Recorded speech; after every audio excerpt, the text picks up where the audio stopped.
Pare um momento e ouça esta palavra. Pare o que você está fazendo, pois esta palavra pode curar, transformar, restaurar e edificar a sua vida.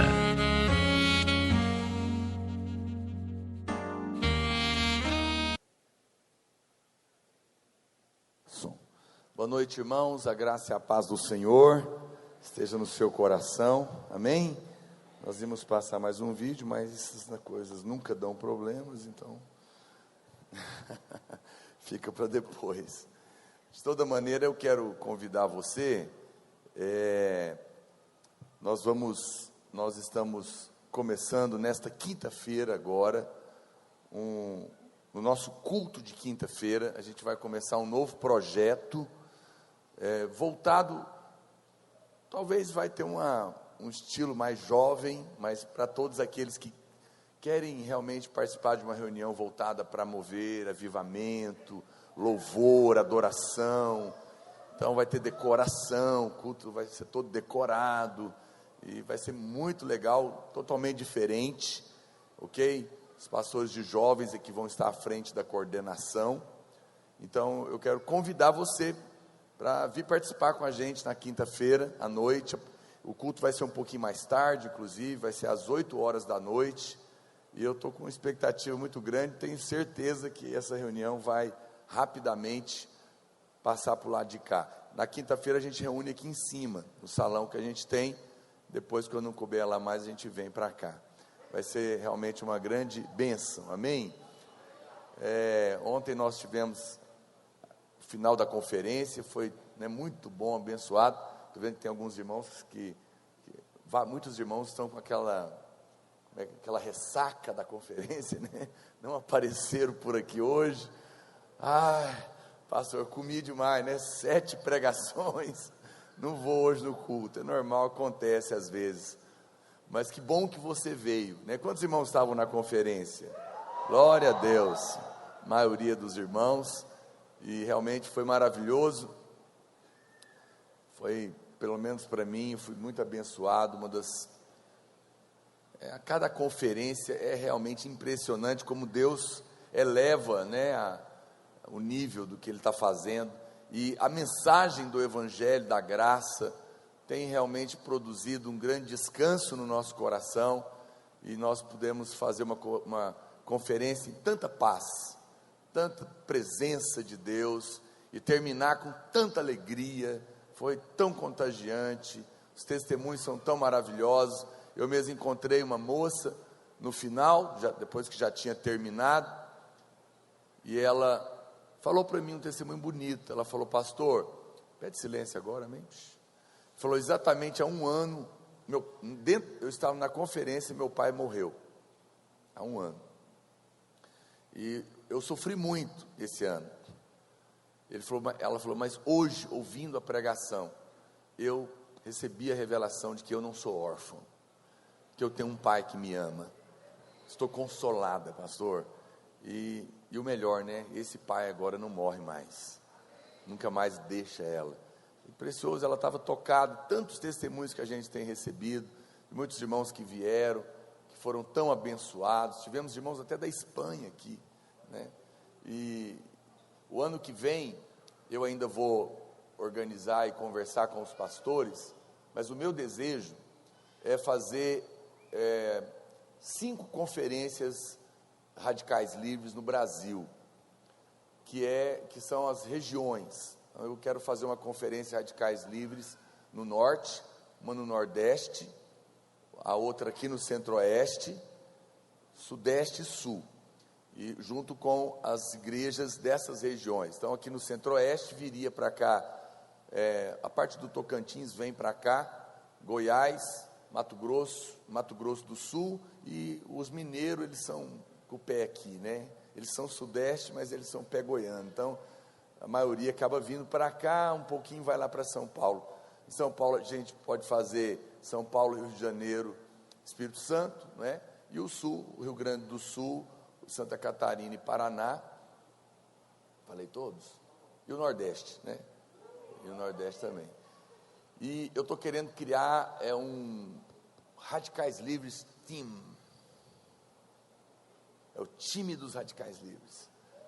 Um time de cantores e pregadores para a gente viajar, e caravanas para quem quiser ir com a gente nas 5 também, ou só em uma. Não, pastor, eu quero ir na caravana para o Nordeste, né? Talvez você goste de praia, não sei.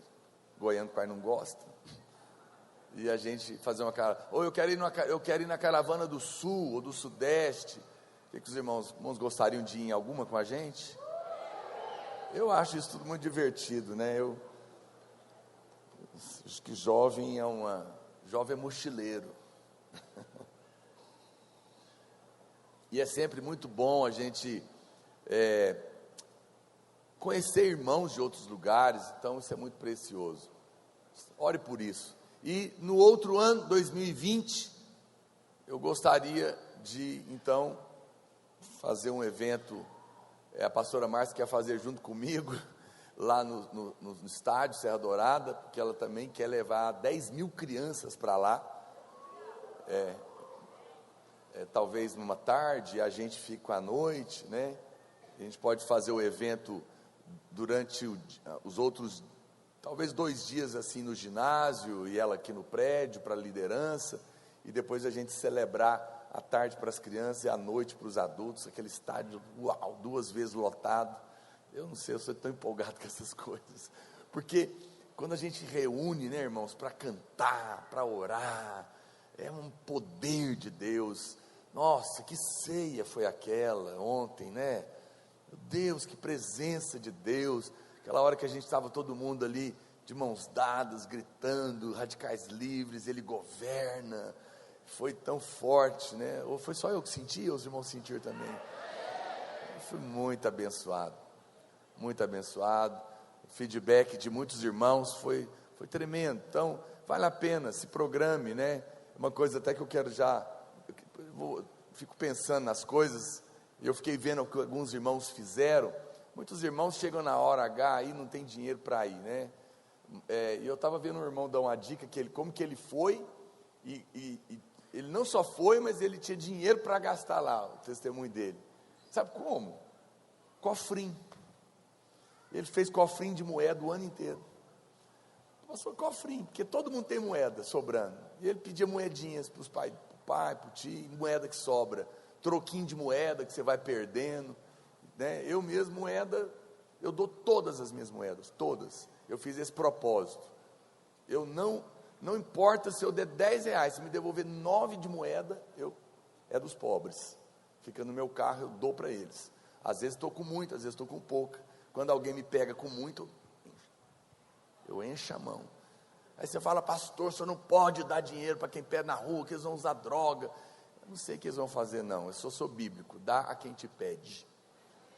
Então eu dou mesmo, porque vai que é um anjo disfarçado. Eu prefiro dar é bênção, né?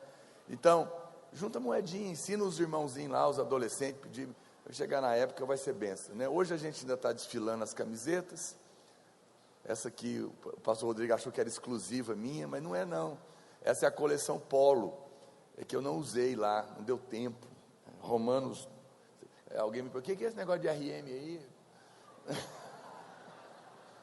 Falei, meu Deus, não conhece a Bíblia não. Romanos, capítulo 12, verso 2, né? Transformai-vos pela renovação da vossa mente, para que possais experimentar qual seja boa, perfeita e agradável vontade de Deus. Essa é a ideia mesmo, é que a pessoa olha e fala, o que é esse negócio aí, RM? Ah, você nunca ouviu falar do RM? Está brincando? Vem aqui, vamos tomar um café que eu vou te contar do RM. Aí você prega para ele. Ou pode perguntar daqui também, e esse RL? Aí isso é outra coisa, senta aqui, vamos conversar também. Algumas camisetas esgotaram completamente, né? E a gente vai logo a gente vai repor. Nós queremos, na verdade eu nunca fiz um lançamento da loja dos Radicais Livres, e a gente quer transformar ela numa loja de presentes legais para crente. Que a gente quer, pelo menos eu, quando eu quero comprar um presente, Já viu que não tem? Não tem uma loja no shopping, não tem nada para comprar para crente. A gente só pode dar livro e Bíblia, que é muito bom, mas você sabe, as pessoas não gostam muito. Então, eu sempre quero dar uma coisa legal, diferente, então a gente vai fazer isso. Aí eu vou fazer uma inauguração, a gente pode fazer uma festa e convidar os irmãos para o Partes. Se você quer mandar seu currículo, né, pastor Rafael, a gente está procurando uma gerente top de loja, que gosta de vitrine, moda e tal, procura o Rafael aqui, que ele está selecionando. Se você quer ganhar as 24 camisetas, alguém gostaria? Pega aí seu celular, se inscreva. Ontem, lá não deu, né? A internet não deu. Olha que todo mundo entrou, não deu para cadastrar. Coloca o site, é só você entrar aí no site radicaislivres.com. Você pode fazer até agora, eu vou te liberar para você fazer agora aí, enquanto eu respondo aqui 2 perguntinhas, ok? radicaislivres.com, você digita lá e cadastra, acho que são 3 perguntinhas ou 4, depois você segue lá no YouTube, no Instagram, e você vai concorrer, ok? Deixa eu responder aqui, enquanto isso, algumas perguntinhas. Amém, vamos pedir silêncio.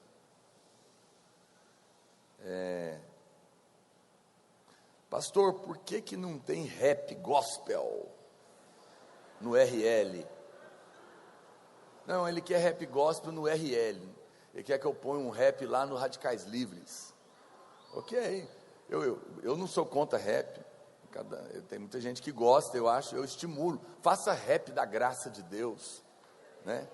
Deixa eu dizer algo para os irmãos, um projeto que está nascendo no nosso coração, talvez você se interesse. Nós queremos, eu estava conversando isso com o pastor Aloysio, nós queremos viralizar a mensagem da graça, ok? Então o que a gente quer fazer?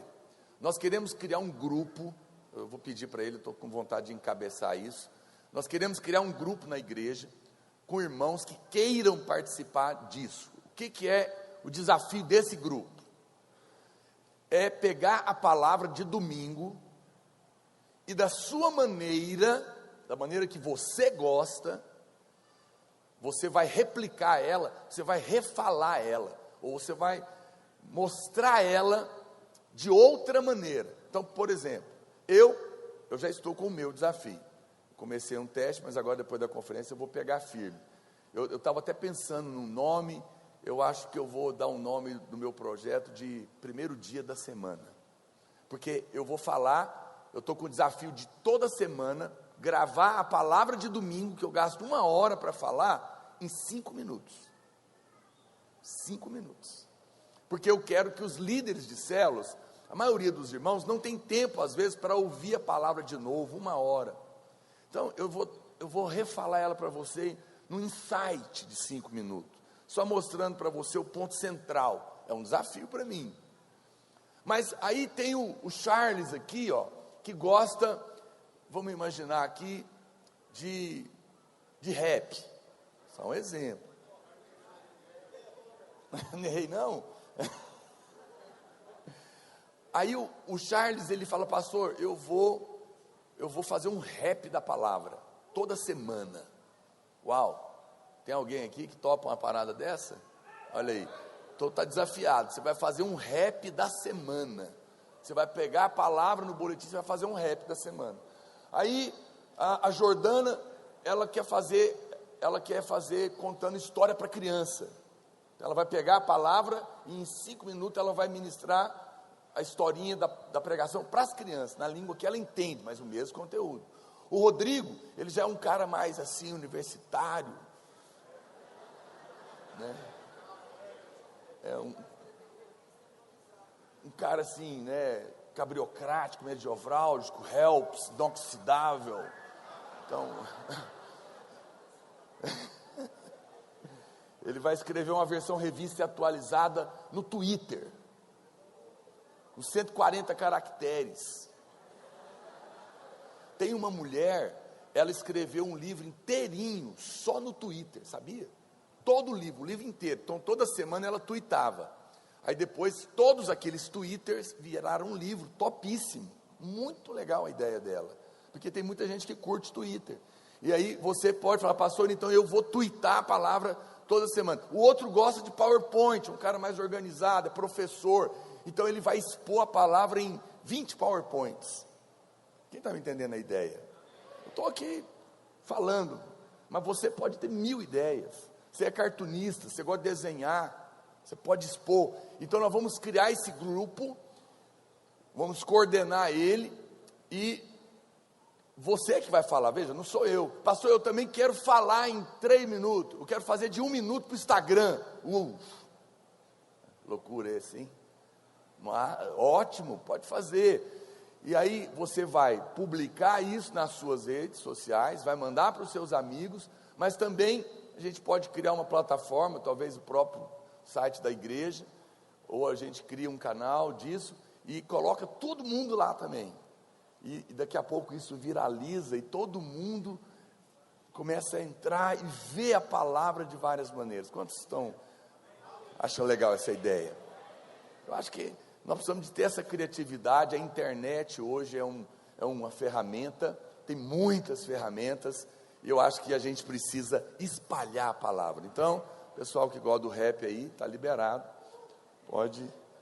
Quantos irmãos gostariam, honestamente, de fazer, porque isso não é um negócio assim, estou com vontade, eu faço, não, tem que ser toda semana, então dá um trabalhinho, mas é poderoso.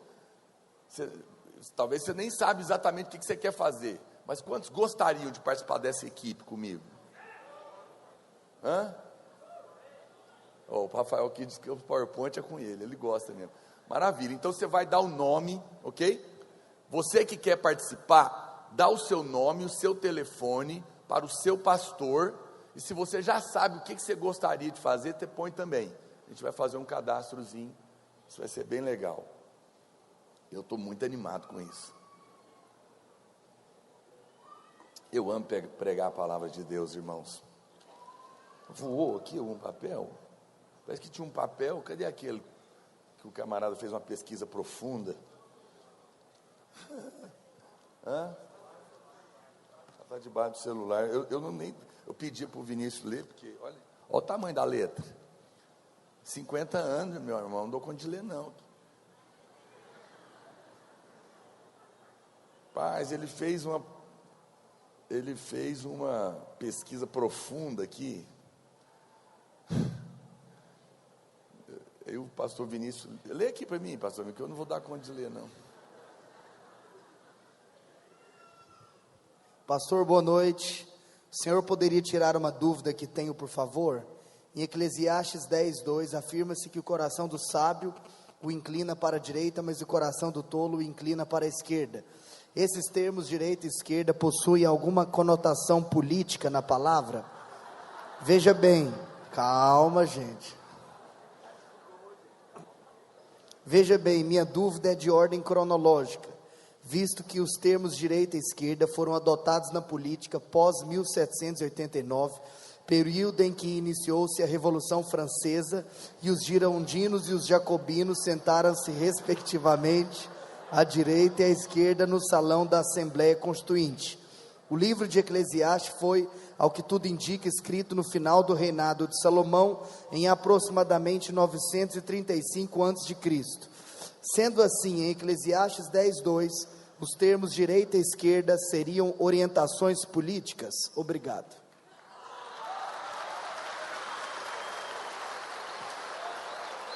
Assinado irmão Jacobino.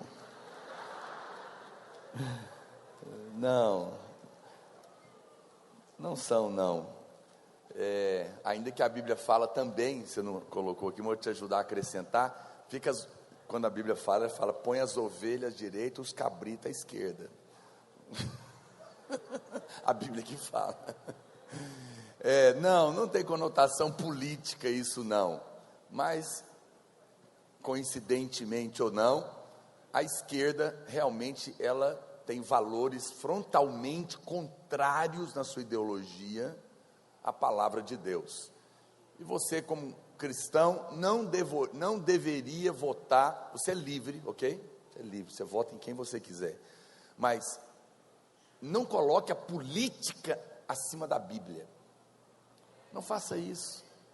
Tem irmãos que saem da igreja por causa de política, porque ele é esquerdista e ele não admite a gente falar da esquerda. Ou seja, a política esquerdista para ele é mais importante do que a Bíblia e a convivência com os irmãos. Meu Deus do céu,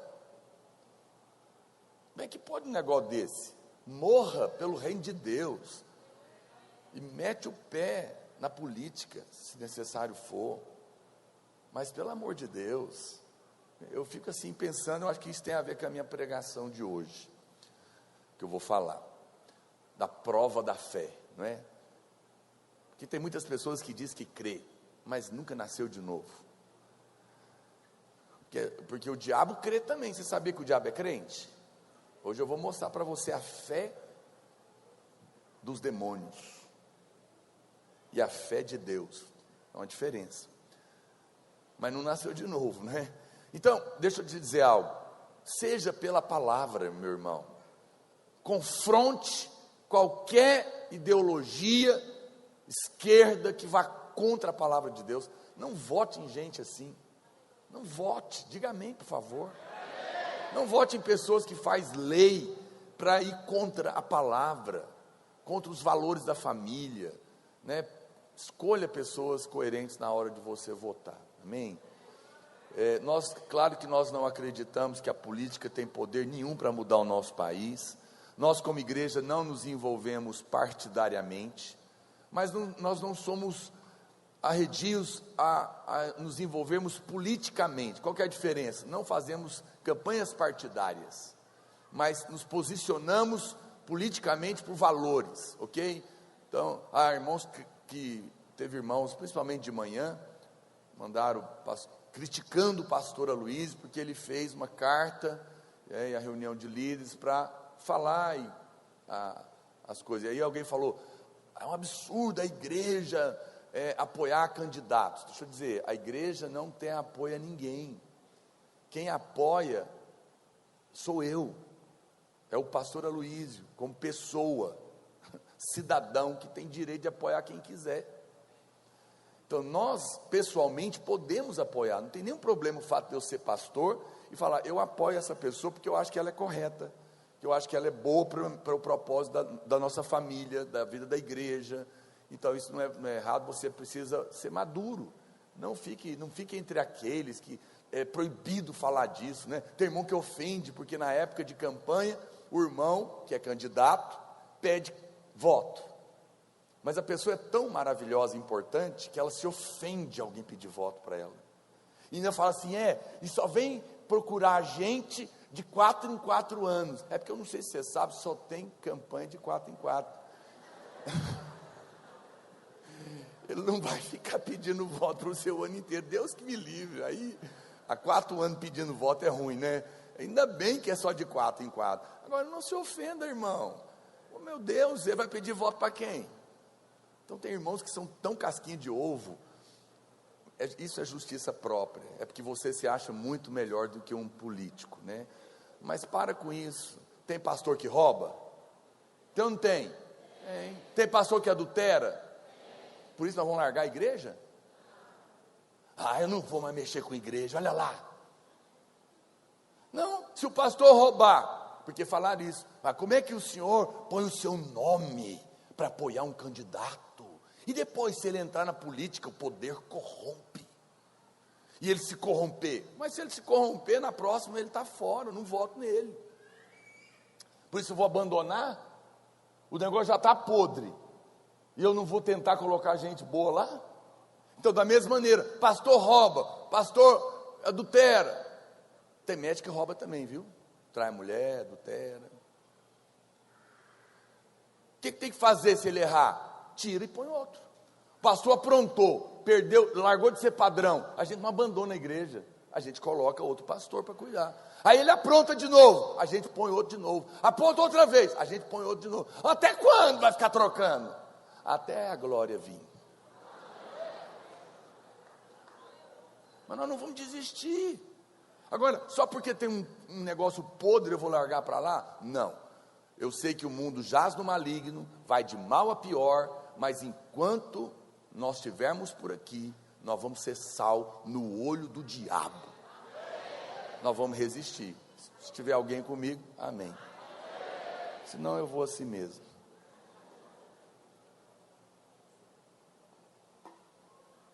Fala para o seu irmão, irmão, você mora à direita do meu peito.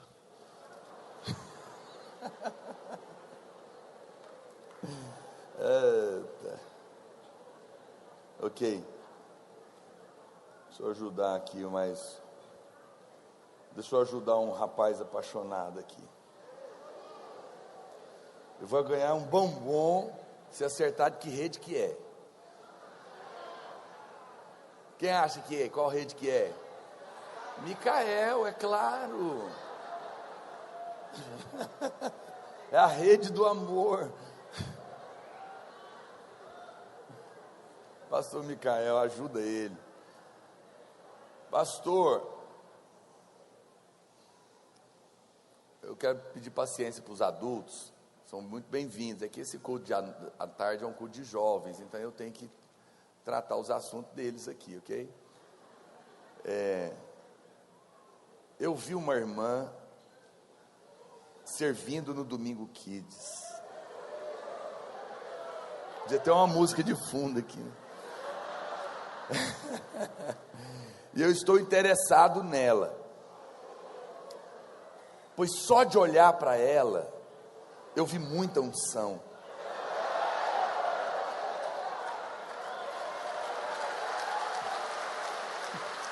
Uau! Parece ser muito amável, além de ter um sorriso muito bonito.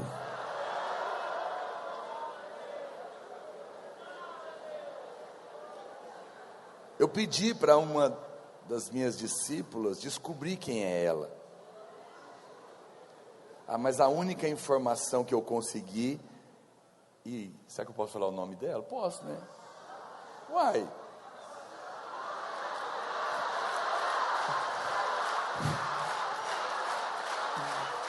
Olha aqui. Uai, se estivesse falando de você, que você destila unção, que você parece uma pessoa super agradável, amável, seu sorriso é lindo, você não ia querer, você ia se ofender de eu falar, é você, fulana. Que isso, pastor, é os olhos do irmão. Mas tudo bem, não vou falar não, depois que... A não ser que ela permita. Vem cá, pastor Micael, eu vou falar quem é, você pergunta para ela se ela autorizar. Mas eu não vou revelar quem é o rapaz, ok? Ele não. Olha o nome dela. Ele, eu não sei, não, acho que ele não é da rede dele, não. Tá por aqui, ó. A chama Ana.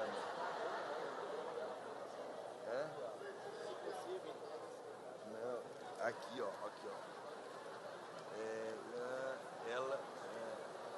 É que ela se chama Ana.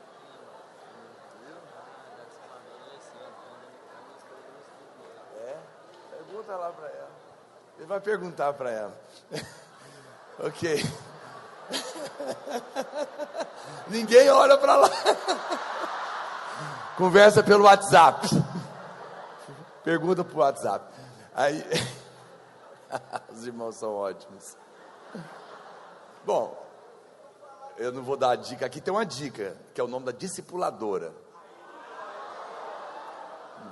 Mas da discipuladora tal. Ok. Cadê? Ok, da rede do pastor Micael. Depois do Domingo Kids, eu nunca mais a vi. Tentei falar com ela. Tentei falar com o pastor Micael. Mas não teve nenhuma oportunidade. Pastor, entrega esse recado para o pastor Micael. Fala para ele entrar em contato com a discipuladora fulana. Pois eu queria muito, primeiro, saber se a irmã está aberta para se relacionar.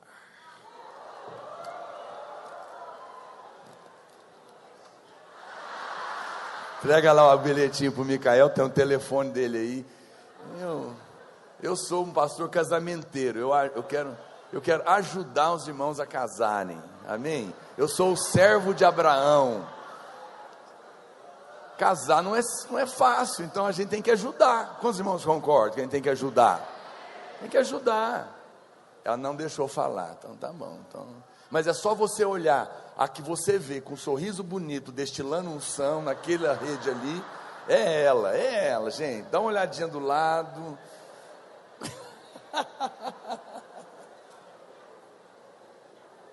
Ela está aí. Ok, vamos encerrar. Eu estou muito cheio de gracinha hoje. Não pega bem para um pastor sério como eu. Ok, vamos falar de um outro assunto mais sério aqui agora. Pastor, já tem, é o último, 6 meses que a minha filha está congregando aqui na Videira. Ela foi me chamando para visitar, até que eu vim. E a mensagem da graça tem falado muito comigo, que bom. E eu não sinto mais vontade de voltar para a minha igreja, que era antes. Para de pescar em aquário, gente. Pois é muito legalista.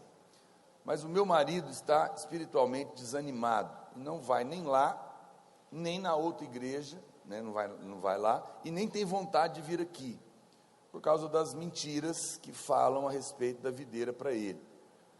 Às vezes ele vai na outra igreja, mas o meu desejo é toda a minha família aqui, nós 3. O que fazer? Eu entendo a sua angústia, né? Mas, e eu não te condeno, eu acho que Deus é dono do rebanho, é Ele que leva, é Ele que traz. Eu sei que há muitas discussões a respeito disso, né? Nós não estamos pregando o evangelho para tomar membro de ninguém, nós queremos abençoar as pessoas, e entendemos que às vezes pessoas virão para cá, assim como há irmãos que vão para outras igrejas também. Nós não somos pastores daquele vai em pé, volta arrastando, não, Deus que me livre, não foi o meu sangue que comprou ninguém, foi o sangue de Jesus, as ovelhas são dele, e as pessoas são livres, e eu também, é claro, no entanto, você é muito bem-vindo, se o Espírito Santo está te guiando para cá. Por que eu falo isso? Porque nós não somos perfeitos, e muitas pessoas têm uma ilusão, às vezes estando aqui, vão se decepcionar, não é? Por isso, se alguém está vindo para cá, a minha palavra sempre é essa: venha, porque Deus mandou você vir, e procure ficar um tempo nos ouvindo também, para ver se é isso mesmo que você crê, né? Agora, você, veja, e aí, pastor, ela submete ao marido ou não? Né? Em outras palavras, é isso, talvez, que ela possa estar perguntando. Parece que o seu marido não está te proibindo de vir, ele apenas não está querendo ir, mas também não está indo em lugar nenhum. Se ele não está indo em lugar nenhum, e não está te proibindo de vir para cá, não tem problema você vir, ok? Porque não há uma proibição da parte dele. Agora, quanto a ele vir, você deve orar, não force, não obrigue, não fique pegando no pé, não se torne uma mulher goteira na cabeça do seu marido. A Bíblia diz que a mulher sábia ganha o marido calada, servindo, amando. Algumas irmãs, no desespero de ver o marido converter ou voltar para a igreja, acabam se tornando, abafando o homem, e criando nele uma pressão tão grande, que ele cria uma repulsa, porque, e o pior, algumas irmãs vivem uma vida infeliz, porque o marido não está na igreja. Preste atenção, é claro que a vontade de Deus, e o melhor é que você e a sua casa esteja aqui, mas ainda que o seu marido fosse um macumbeiro, que invocasse demônios, ele é o seu marido, e a Bíblia diz que no convívio com você, ele é santificado. Pastor, mas por que casou com ele? Porque provavelmente também não era crente, né? Acontece isso, imagina que os dois eram macumbeiro e casado, os dois invocavam demônios e casados, aí a mulher converteu, o marido continua invocando demônio, como é que faz? A Bíblia fala para não ter casamento de crente com incrédulo, eu não estou falando nesse caso, mas ainda assim Deus pode fazer o milagre, mas eu estou dizendo que alguém converteu, isso é muito comum. Agora, por isso agora, a mulher vai rejeitar o marido, vai tratar ele mal, vai brigar com ele. Não, seja sábia. Você vai ficar orando por ele, jejuando para Deus alcançá-lo e serve a ele. Eu lembro de uma irmã que ela perdeu o marido dela, um cara joia, conheci ele, muito agradável, trabalhador, cuidava da casa, mas ele era um cara, ele gostava era de assistir filme o tempo todo, jogar bola, mas ele cuidava muito bem da família também, mas ela virou um terror tão grande na cabeça dele, ele não podia mais assistir os filmes dele, porque você só quer ver filme, vai ler a Bíblia, vai orar, ele não queria, aí ia jogar bola, era outra briga. Falei, mas ele não, tudo bem que ele não está fazendo tudo que você quer, isso que é um conselho, ame o seu marido, ore por ele, ele quer assistir filme, faz pipoca para ele. Ninguém diz amém. Ele gosta de jogar bola, pois passe a roupa para ele com perfume, para jogar bola cheiroso.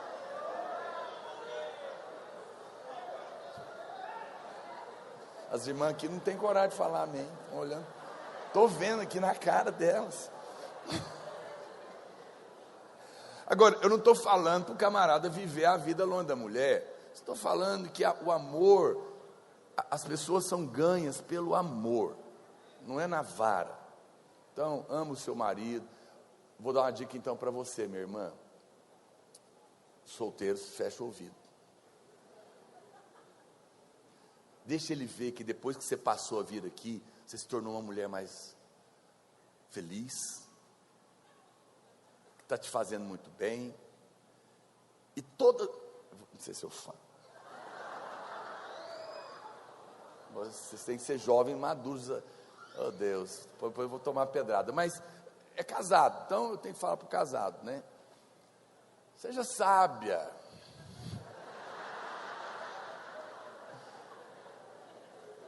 Toda vez que você vier para o culto, volta feliz e faz sexo com ele. E aí ele vai ficar assim, ele vai começar a perceber. Falar, amor, não sei o que está acontecendo, eu recebo, fico tão animada. O que esse marido vai querer? Vai proibir ela de vir? Ele vai perguntar, não tem mais culto lá não?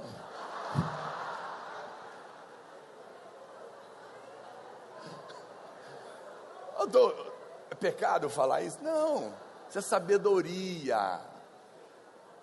Seu marido vai ver tanto que você está mais feliz, aleluia, e ele vai ficar muito feliz, ele vai falar, não, essa igreja é boa demais. Oh Deus, nós somos um povo feliz demais, né, irmãos? A igreja é um lugar maravilhoso.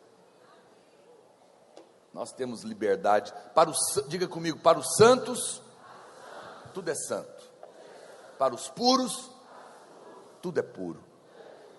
Tem gente que acha que eu não posso falar de sexo, pois é porque a mente é impura, se a mente for pura, não tem nenhum problema, né? Os irmãos são maduros, amém. Vamos compartilhar a palavra de Deus.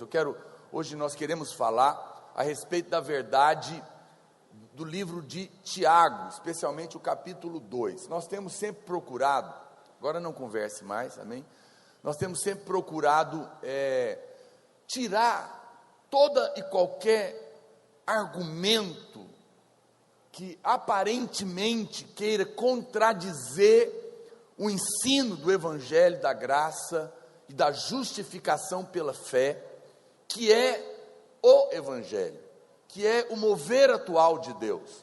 Mas infelizmente muitas pessoas legalistas querem ficar procurando uma suposta contradição para combater a mensagem que nós temos pregado, né? Então a irmã mesmo colocou que muitas pessoas falam mal da videira para ele, e ele que é de uma igreja legalista, está com receio de vir aqui, porque é claro, nós estamos pregando o Evangelho da graça de Deus, que para nós não é um Evangelho, é o Evangelho. Nós temos há mais de 5 anos enfatizado essa mensagem para os irmãos, porque é ela que tem o poder de realmente produzir fé que transforma a sua vida, amém? Então, é normal que quem ainda não viu, taque pedra em nós. Nós não tacamos pedra, porque não acho que, não adianta eu pregar a mensagem da graça no espírito da lei. Tem irmãos que eles falam, não, eu creio na graça, mas ele pega e, ao lidar com o irmão legalista, ele taca a pedra no irmão. Eu não sou como esses legalistas. Virou um. Porque eu sou da graça, mas esses legalistas, Veja, o espírito dele é da lei, porque o espírito dele condena. Não, nós entendemos, nós temos paciência, nós amamos, nós não nos julgamos melhor do que ninguém.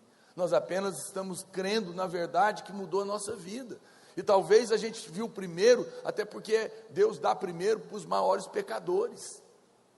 Não é assim que diz a Bíblia? Onde abundou o pecado.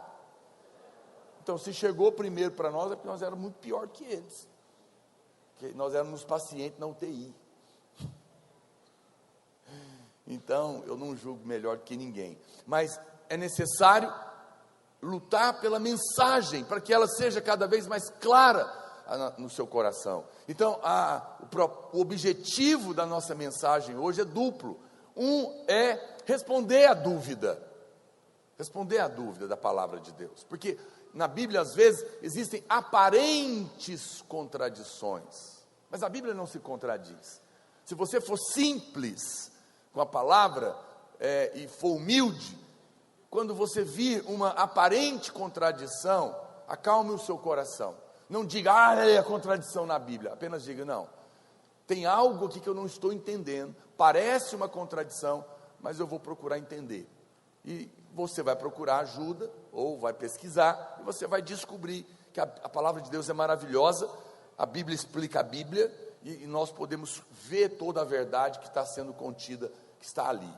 Então, aí a outra, obviamente, motivo da palavra é edificar a sua fé, para que você continue caminhando firme nessa verdade. Então veja, a palavra de Deus é inquestionável, e ela é absoluta, de que a salvação é pela fé e não por obras. Amém, irmãos? Quantos creem nisso? A Bíblia é absoluta, ninguém será salvo por obras, mas é de graça, mediante a fé. Nós somos salvos de graça, nós somos salvos pela fé. No entanto, Tiago parece dizer que um homem não é justificado pela fé, mas pelas obras. Mas lá em Romanos, no capítulo 3, verso 20, coloca a palavra para mim, a Bíblia diz, visto que ninguém será justificado diante dele por obras da lei, em razão de que pela lei vem o pleno conhecimento do pecado. Veja, ninguém é justificado dessa maneira, ninguém é justificado, ninguém é salvo por obedecer mandamentos. Olha o verso 28. Concluímos, pois, que o homem é justificado pela fé, independentemente das obras da lei. Diga comigo, o homem é justificado pela fé, independente das obras da lei. Abraão não via a multidão quando Deus prometeu para ele que ele seria pai de multidões. Ele não estava vendo, não estava ali diante dele. Ele apenas creu naquela promessa. E a Bíblia fala que ele foi justificado porque ele creu. Então, alguém pergunta, pastor, será que o apóstolo Paulo está em contradição com Tiago? Não, certamente que não. Coloca lá em Tiago, capítulo 2. Vamos ler. Meus irmãos, não tenhais a fé em nosso Senhor Jesus Cristo, Senhor da glória, em acepção de pessoas. Se, portanto, entrar na vossa sinagoga algum homem com anéis de ouro nos dedos, ou traje de luxo, e entrar também algum pobre andrajoso, e tratardes com deferência o que tem os trajes de luxo, e lhes disserdes, tu assenta-te aqui no lugar de honra, e disserdes ao pobre, tu fica ali em pé, ou assenta-te aqui abaixo do estrado dos meus pés, não fizeste distinção entre vós mesmos, e não vos tornastes juízes tomados de perversos pensamentos? Ouvi, meus amados irmãos, não escolheu Deus os que para o mundo são pobres, para serem ricos em fé e herdeiros do reino que Ele prometeu aos que o amam? Entretanto, vós outros menosprezastes o pobre. Não são os ricos que vos oprimem, e não são eles que vos arrastam para tribunais? Vamos seguir, vai para frente. Sobe aí para mim um pouquinho, irmãos. 10. Pois qualquer que guarda toda a lei, mas tropeça em um só ponto, se torna culpado de todos. Porquanto aquele que diz, não adulterarás, também ordenou, não matarás. Ora, se não adulteras, porém matas, venha a ser transgressão da lei da mesma maneira. Ele está colocando, por que eu estou... vamos aí o verso 14. Meus irmãos, qual é o proveito se alguém disser que tem fé, mas não tiver obras? Pode acaso semelhante fé salvá-lo? Se um irmão ou uma irmã estiverem carecidos de roupa e necessitados do alimento cotidiano, e qualquer dentre vós lhe disser, ide em paz, Pai do Senhor, aquecei-vos e fartai-vos, sem contudo lhes dar o necessário para o corpo, qual que é o proveito disso? Verso 17. Assim também, a fé, se não tiver obras, por si só, está morta. Mas alguém dirá, tu tens fé e eu tenho obras, mostra-me essa tua fé sem as obras, e eu com as obras te mostrarei a minha fé. Crês tu que Deus é um só? Fazes bem, até os demônios creem e tremem. Verso 20. Queres, pois, ficar certo, ó homem insensato, de que a fé sem as obras é inoperante? Não foi por obras que Abraão, o nosso pai, foi justificado, quando ofereceu sobre o altar o próprio filho Isaque? Vê como a fé operava juntamente com as suas obras. Com efeito, foi pelas obras que a fé se consumou. Verso 23. E se cumpriu as escrituras, a qual diz, ora, Abraão creu em Deus, e isso lhe foi imputado para a justiça, e foi chamado amigo de Deus. Verso 24, verificais que um homem, que uma pessoa, é justificada por obras, e não por fé somente. De igual modo, não foi também justificada por obras a meretriz Raabe, quando acolheu os emissários, e os fez partir por outro caminho? Verso 26, porque assim como o corpo sem espírito é morto, assim também a fé sem obras é morta. Muito bem. Olhando o texto, você pode perguntar, pastor, será que Tiago está em contradição com Paulo? Não, não está. Vamos ao livro aqui de Tiago e vamos ver o que ele mesmo tem a dizer. Primeira coisa, quando você vai ler a Bíblia, a primeira coisa que você tem que entender é qual que é o assunto daquele livro. Qual que é o assunto de Tiago? O assunto de Tiago é misericórdia com os necessitados, ok? Tiago apenas pincela a questão da justificação. Gálatas e Romanos trata disso, mas Tiago não. Tiago está defendendo aqui a questão da misericórdia, de ajudar o pobre, de ajudar o necessitado de uma maneira prática. Então, a primeira pergunta que nós devemos fazer é essa: qual que é o contexto desse capítulo de Tiago 2? Diga comigo, o assunto desse capítulo é a misericórdia e a ajuda ao necessitado. Então veja que do verso 1 ao 13, Tiago nos diz para não favorecer o rico, mas para cuidar do pobre, para não ter na igreja acepção de pessoas. Ele mesmo começa a falar aqui, no último versículo do capítulo 1, lá no verso 27, ele fala, a religião pura, é o único lugar da Bíblia que chama de religião, ainda que cristianismo não é uma religião, é uma pessoa. A religião pura e sem mácula para com o nosso Deus e Pai é esta: visitar os órfãos e as viúvas nas suas tribulações, e a si mesmo guardar-se incontaminado do mundo. Então, em linhas gerais, esse é o assunto de Tiago. Deixa eu te dar uma dica para você ler a Bíblia. Primeiro capítulo sempre mostra o objetivo daquele livro, ok? Então, quando você lê o primeiro capítulo, você já vai perceber o motivo pelo qual aquela carta foi escrita. Então, Tiago está preocupado com misericórdia, com crente, cuidar do outro de verdade, está me entendendo? Cuidar do necessitado, do pobre, do irmão que está sofrendo, da viúva, do outro que está lá no hospital, de uma obra prática. Essa é a ideia do livro. Então, entenda, você tem que ler com esse entendimento, senão você faz confusão. Ele está tratando dessa coisa. Ou seja, se um homem disser que é crente, piedoso da videira, mas a sua piedade, então, deve ser manifestada na prática, do seu cuidado pelos órfãos e viúvas, pela ajuda a eles, diz Tiago. Então a gente está vendo aqui que Tiago, ele não está ensinando a questão da justificação no seu livro, ele menciona ela de passagem. Veja, como eu disse, Romanos e Gálatas tratam especificamente sobre a justificação, mas o livro de Tiago só menciona em poucas palavras, porque o seu objetivo é exortar os irmãos a dar, a contribuir, a ajudar, a cooperar. Essa é a ideia que está aqui no coração dele. Ele falou sobre misericórdia, sobre cuidado necessitado, e o que fazer com órfãos e viúvas. Aí ele continua falando, no capítulo 2 então, olha o verso 14, volta lá, 2,14, capítulo 2, verso 14, ele fala o que? Meus irmãos, qual que é o proveito, se alguém disser que tem fé, mas não tiver obras? Pode acaso semelhante fé salvá-lo? Ou seja, o que ele está falando? A fé sem obras não vale nada, é de nenhum proveito. A partir desse verso 14, Tiago começa então agora a confrontar a fé de alguém pelas suas obras.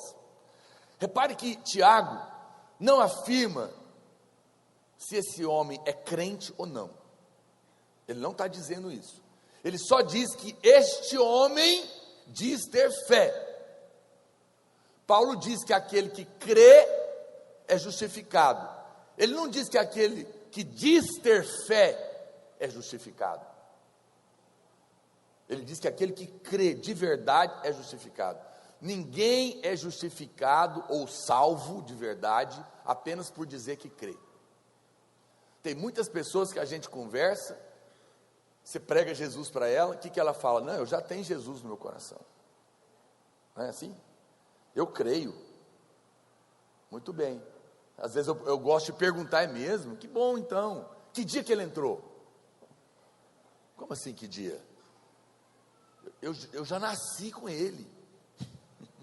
Só dessa resposta já mostra que tem um probleminha aí.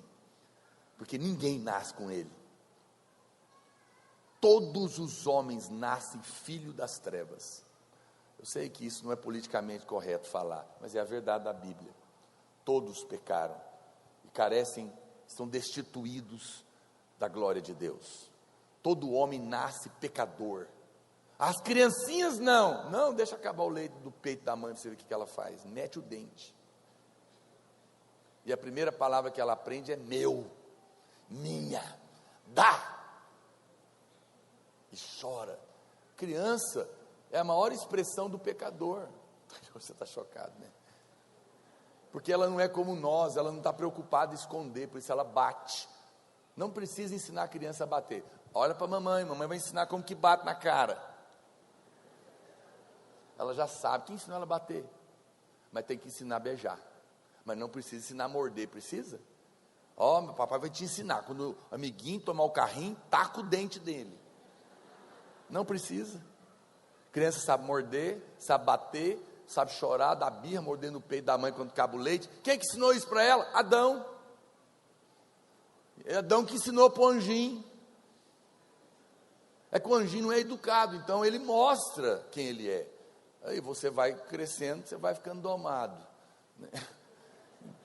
Mas a serpente está ali, tem que nascer de novo. Então tem muita gente, por isso que às vezes eu gosto de fazer essa pergunta, né? Só para pegar no pé mesmo. Claro que ninguém tem que saber o dia exato que nasceu de novo. Algumas conversões são processuais, não no sentido de que ser salvo é processual, mas às vezes a pessoa vai vindo, ela vai gostando, um dia Deus toca ela nasce de novo, então ela não sabe exatamente. Outros topam logo com Deus de uma vez, ele quase morrendo e grita e Deus salva ele não esquece. Foi mais ou menos o que aconteceu comigo. Mas a pessoa tem que perceber, algum momento na vida dela Deus entrou, e quando Deus não entra na vida de alguém e é a mesma coisa. Então não é porque alguém diz que crê que ele é salvo. Não é porque alguém diz que crê que ele é crente, nascido de novo e justificado. Não se iluda, ser membro de igreja não salva. Ser filho de pastor não salva. Sempre disse isso para os meus filhos. Vocês têm que converter. Se não nascer de novo, não vai entrar pendurado no meu pé. Não tem jeito. Minha família gosta de brincar comigo, né? Minha família, meus tios. Não, nós vamos tudo subir pendurado no seu. Eu falei, se eu pudesse eu levava. Mas eu não tenho esse poder. Cada um vai ter que fazer a sua escolha e ter a sua experiência. Então preste atenção. Se você vir um homem que não se preocupa com o seu comportamento, que diz ser livre para fazer qualquer coisa, mas diz que crê em Jesus, você ia dizer a mesma coisa que Tiago. Você também perguntaria que proveito, se você está falando que tem fé, mas a sua prática de vida não mostra isso. Lembra quando eu perguntei, que eu fui pregar num lugar, contei esse testemunho para os irmãos, e quando eu terminei de pregar, uma moça numa igreja, não foi na Videira, me procurou, ainda que na igreja, na Videira tem também. A moça me procurou e falou para mim, pastor, eu queria falar com você, porque o pessoal fica pegando no meu pé por causa do meu namoro. O que tem seu namoro, irmão? Não, porque a gente faz sexo. E eles ficam falando que é pecado, não pode. Eu falo, aí o que eu faço? Eu falei, para. Não consigo. Então casa, a Bíblia diz que é melhor casar do que viver abrasado. Falei para ela, que ela se apresentou como crente da igreja lá. Não, a gente não pode casar. A Bíblia, então faz o que a Bíblia manda. A Bíblia fala que se você não pode casar, separa. Corta, porque é melhor cortar o braço do que ir para o inferno para os dois. Se esse namoro está te fazendo pecar, casa. Não pode casar, corta. Ninguém diz amém? Silêncio aqui no auditório. Qualquer coincidência não é mera coincidência, é Deus falando com você. Aí ela falou, mas se eu largar dele, ela falou para mim, eu faço sexo com outros homens. Aí eu falei, quando você faz isso, você fica mal? Não. Veja, a prática de vida dela estava mostrando que ela era crente?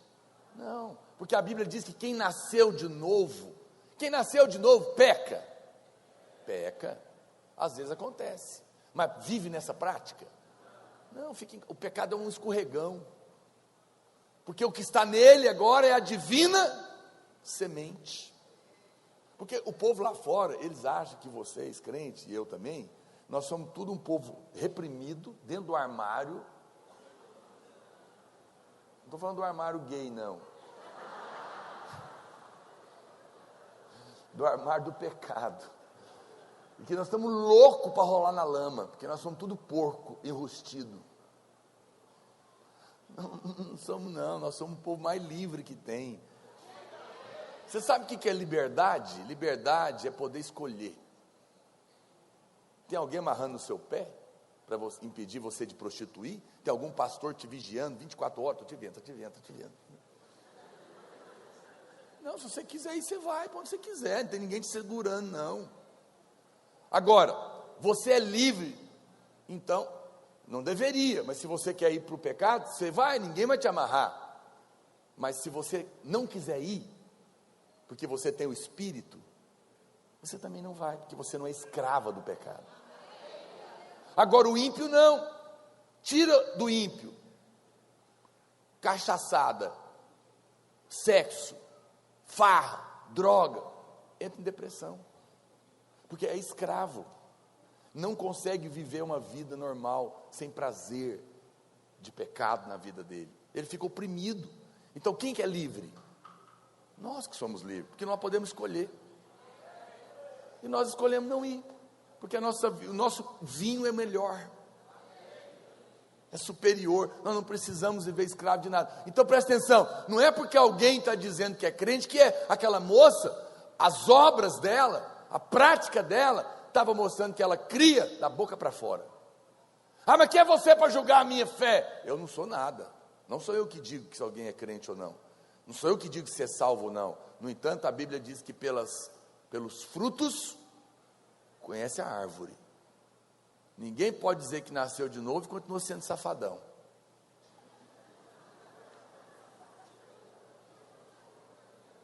Quem tem ouvido para ouvir, que ouça. E nem safadinha. Porque quem tem um nome, quem quer usar um adjetivo desse para si, está transmitindo uma mensagem, né? Então, tem que ser coerente. Veja, então Tiago, ele não está tratando das obras de um crente, mas ele está falando com as obras dos que dizem ser crente. Ele está tentando com as obras ele está tratando com as obras dos crentes nominais, das igrejas que dizem ter fé. Tiago 2 diz, se alguém, volta lá para o verso 2, olha o que ele diz, se portanto entrar na vossa sinagoga algum homem, alguém, ele não disse se algum irmão entrar, ele disse se alguém entrar falando que é crente, sou crente da igreja tal, batizado, ok, muito bem. Então, no final do versículo, ele pergunta, pode acaso semelhante fé salvá-lo? Veja, se a fé não pode salvar, o que pode então? Mas ele está se referindo, olha a palavrinha que ele usa, a semelhante fé, não a fé verdadeira. Quem diz que crê, ele tem que ter alguma coisa que prova. O que a Bíblia diz, por exemplo, do batismo nas águas? Diga comigo, quem crer e for batizado, será salvo. Quem, porém, não crer, está condenado. Bom, muito bem. Pergunta, o ladrão na cruz, batizou? Não deu tempo. Mas foi salvo? Então veja, não é então como é que faz? Por isso que a Bíblia diz, quem crer e for batizado será salvo. Quem porém não crer, ela não diz quem porém não crer e não for batizado está condenado. Ela só diz quem porém não crer está condenado. Por quê? Então, é o batismo das águas que salva? Não, porque o ladrão foi salvo. Mas para quem não está na cruz, a prova que ele creu é que ele não nega as águas. Então, se você está aqui me ouvindo e diz que crê em Jesus, mas nega a ordem dele de batizar publicamente, não ter vergonha da sua fé, então você não creu. Você é só um crente nominal. Eu te aconselho que você avalie a sua fé. Você fala, Jesus, eu quero ter uma experiência real, eu não quero ser iludido, eu não quero morrer achando que estou no céu e acordar no inferno. Eu sei que te assusta, né? Mas eu prefiro ser honesto com você do que te encontrar no tribunal e você olhar para mim e falar, esquerdista, politicamente correto, não quis me confrontar. Não, eu faço em amor, porque eu prefiro ser honesto com você, porque é a sua vida que está em jogo. Alguém um dia me disse, eu preguei para ele, um jovem, ele falou, eu queria muito ser crente, com fé de verdade, mas eu acho difícil demais. Eu tenho uns colegas crentes, é muito difícil, eu já até tentei. Eu falei, você está enganado, ser crente não é difícil, não, é impossível. Você não tenta, tem gente que fica tentando colocar coleira em cobra. Não funciona. Pastor, não fala assim, você está ofendendo demais hoje. Com todo amor e carinho, todos nós nascemos cobra. Diga misericórdia. Eu não estou me fazendo melhor do que ninguém, é só um fato. Nós precisamos converter. Se você não reconhece que é pecador, você nunca vai reconhecer que precisa de um Salvador, não é? Então, eu falei para aquele rapaz, porque ele estava tentando. Então, a vida cristã não é uma tentativa. Quando você nasce de novo, Ninguém precisa ficar colocando um monte de regrinhas para você, porque você nasceu de novo. O pé foi trocado. Você já viu o pé de manga gemendo para dar manga? Nasce a manga. Não. Pé de manga dá manga, porque a natureza dele é de mangueira. Da manga para ele é natural. Então preste atenção. Todo homem nasce com um pé chamado pecadeiro. Não é piquezeiro não, é pecadeiro. O que pecadeiro dá? Pecado, o ímpio peca. Mas quando você nasce de novo, Deus arranca na raiz o pecadeiro e coloca uma árvore da santidade dentro de você. É a divina semente. Então, naturalmente, você vai querer andar nesse caminho. Está me entendendo? Por isso que não é força, não é forçar. É Deus que faz, é Deus que opera em nós o querer e o realizar.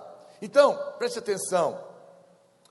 É claro que nós somos salvos pela fé, mas Tiago está se referindo a alguém que tem fé da boca para fora.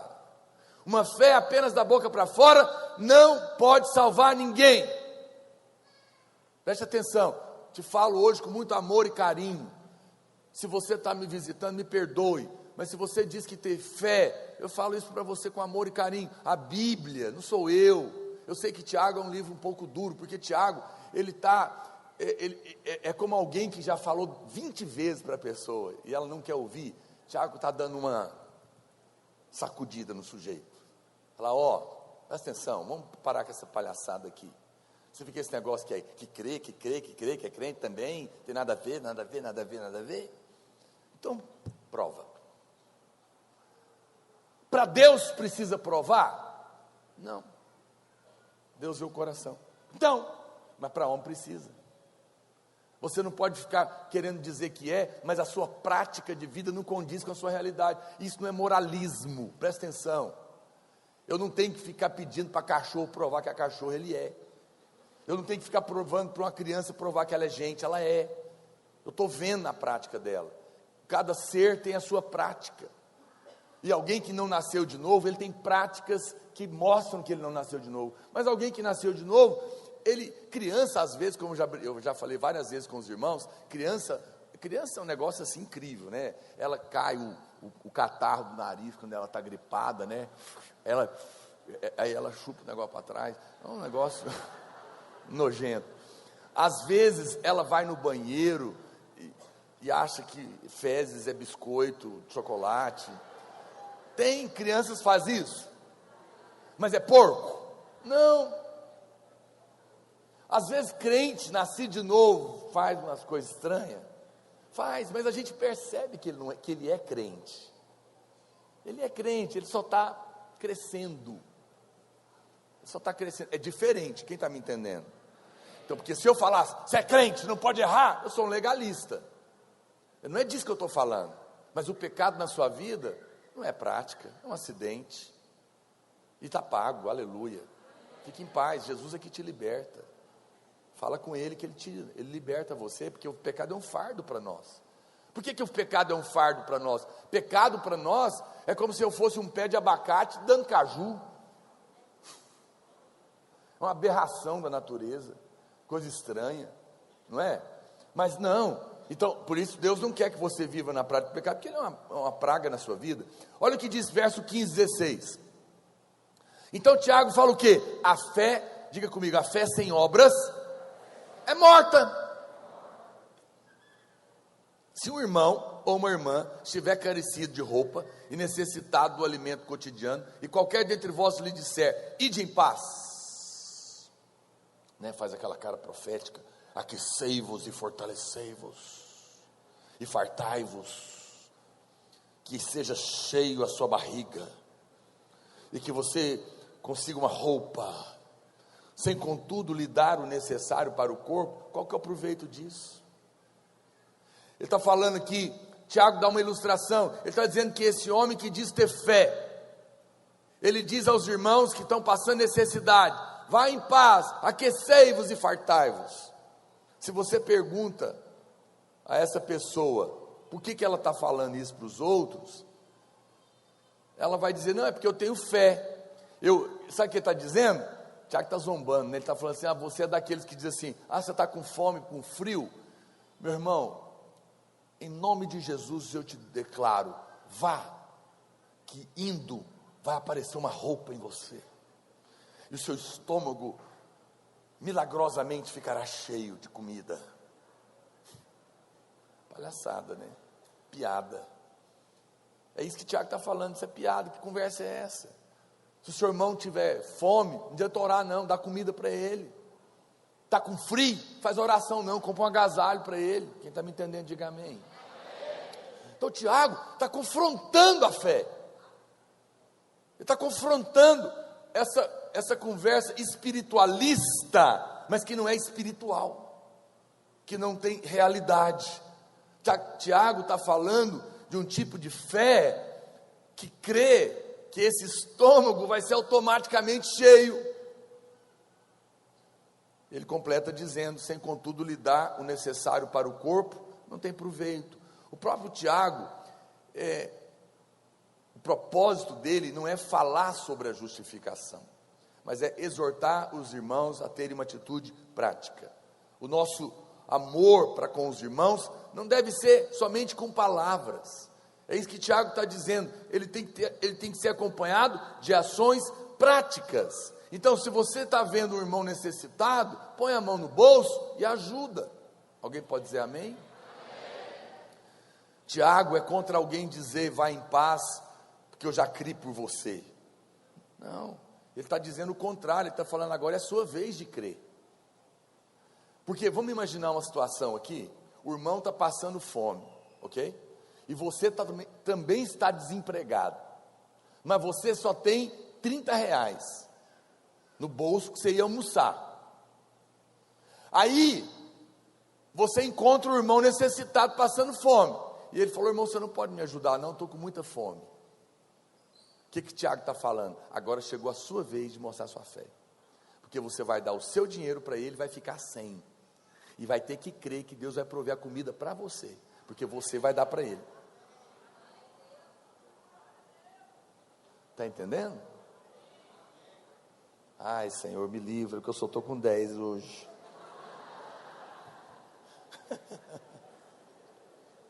Eu peguei minha carteira hoje para dar oferta, não costuma acontecer isso.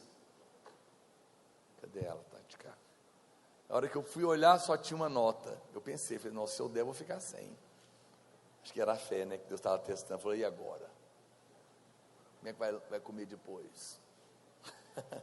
Mas eu dei, não estou falando para me gloriar não, porque é isso que a Bíblia está falando. Tem hora que só tem uma nota, né? E o irmão está precisando. E aí Tiago fala, muito bem, agora chegou a hora de... Não vem com essa conversa, irmão, vai nessa fé que Deus vai prover. Não, o irmão fala, não, irmão, você vai ter fé para me dar o seu, daí. O irmão não vai falar isso, mas é isso que Paulo está falando, Tiago está falando. Tem hora que a fé é para o seu lado. Você vai ajudar o irmão e vai precisar ter fé para Deus te suprir, porque às vezes vai ter essa situação. Quem está me entendendo? Eu já passei momentos na minha vida que muitos irmãos fazem essa pergunta, pastor, pago a energia ou dou o dízimo? Mas isso não é comigo, você está falando isso comigo? Isso não é problema meu, esse dinheiro não é meu, nem seu, é de Deus. A minha resposta é só uma, faça conforme a sua fé. A fé que tu tenha para ti mesmo. Eu não vou impor a minha a você, mas não, eu também não sou Deus para falar para você não fazer. Faça conforme a sua fé. Para você é muito fácil. Não, eu já tive esse confronto. Minha mulher está aqui do meu lado, não me deixa mentir. Passei muito tempo desempregado no começo da minha conversão, e tinha dias que eu tinha que escolher. E nós fizemos as nossas escolhas, e tivemos as nossas experiências. E digo para você, nunca vi o justo passar necessidade. Não vou falar como Paulo, já sou velho não, mas já vou fazer 50 anos, 30 de crente, e fiz 21 de pastor, dia 7 de setembro agora. Eu louvo a Deus por isso. Então, se esse tipo de fé que você exercita para com os irmãos for o mesmo tipo de fé que você tem quanto à sua justificação, então, o Tiago está falando, e eu também creio nisso, eu duvido que esse tipo de fé pode justificar você, porque você não crê nem para ajudar o pobre, você não crê nem para dar oferta. Por que tem irmãos que não dão dízimo? Qual que é o problema do dízimo? É que ele tem medo de faltar. Se eu ficar dando dízimo, vai faltar. Então a fé dele não é prática, ele não acredita que funciona. Ah, mas como? Minha vida está tão apertada, agora eu converti, vou dar dízimo. Ah, meu Deus, como é que eu vou viver? Pois é.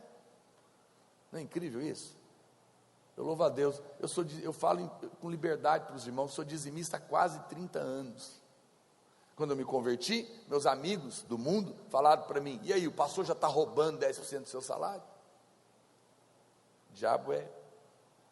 E eu não tinha ouvido falar disso ainda. Falei, não, lá não fala disso não. Claro que fala, eu que não tinha ouvido. Quando o pastor pediu o dízimo, o que você acha que eu fiz? Falei para o meu discipulador, eu não vou dar dízimo não. Vou dar cobertor para os pobres, cesta básica, mas dízimo não. Porque eu estava armado. Estou querendo me roubar. A minha mente ainda estava suja. Mas ele foi um irmão muito sábio, ele falou, então você não precisa dar nada, porque Deus não precisa de esmola. Ele falou, você acha que Deus precisa do seu dinheiro? Dinheiro sujo. Deus aceitar dízimo é piada. Primeiro, porque Ele não precisa de nada. Segundo, porque tudo que você tem foi Ele que deu, porque o homem não tem nada se do céu não for lhe dado. Fui eu que trabalhei, e quem fez esse coração seu bater? E esse pulmão respirar, e essa mente funcionar? Quem que colocou pessoas para abrir portas para você, bonitão? Tira Deus para você ver, sobra nada não, é meu diploma. Que diploma?